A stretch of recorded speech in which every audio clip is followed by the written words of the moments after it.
from beyond, I could see right through to the back of the hall. Oh, wow, that is just incredible. And it was like God soaking us in his love. And at that moment, Ellen said, if you got the song of the Lord, start. Oh, well, that's not me. And then Bob, the worship leaders, after that time of worship with the song of the Lord, went into One Thing Remains, and then Pastor Bob just moved beautifully in picking up that. But I wanted to reiterate that that's such a basic truth that we sing with our little kids, Jesus loves me, but again and again and again like a wave, because it's that love in him that helps us operate in the way he wants us to. Could I take my liberty and show something else that God reminded me of just this morning as we were sitting there then?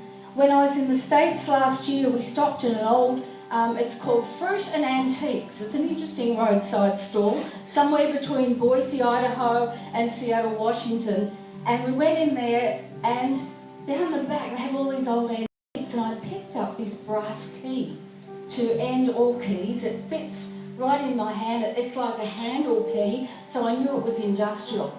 And I went on the web and I searched, and I got excited. I thought maybe it was a prison key. Wouldn't that be great for any ministry to have in their hand? But no, I found out it was a sluice gate key. And God started to download in me a picture, and I want to share this picture.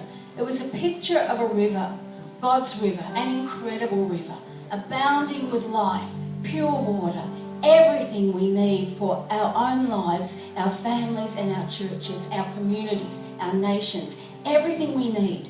And coming off this river were these channels. And standing beside each channel was a farmer, standing in his own field on both sides of the river with a key in their hand and watching the water flow from the river down the channel to their land. And as I looked at the land, I saw that some farmers were growing fruit and crops that wasn't too bad at all. Some had very patchy stuff. Some had very little at all. It was an absolute mixture. And you know what the problem was with the ones that didn't see much fruit? It was because their sluice gate was just letting the minimum amount of water through for their land.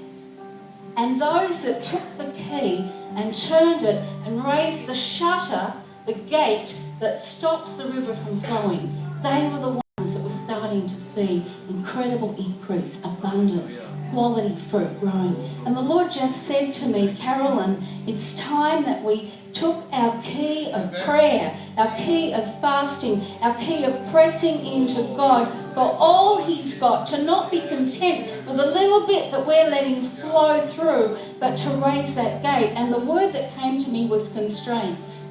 I'm not talking about being constrained by the Spirit, having boundaries, but I'm talking about removing the constraints that have stopped us from pressing into everything God's got for us. And it goes from how we see ourselves when we look in the mirror, from the words we hear from other people, from the restrictions that have been placed on it by expectations or the church culture we have moved into. God says, take off those restraints, use the keys I have given you, lift that gate and allow my life-giving water to flood in.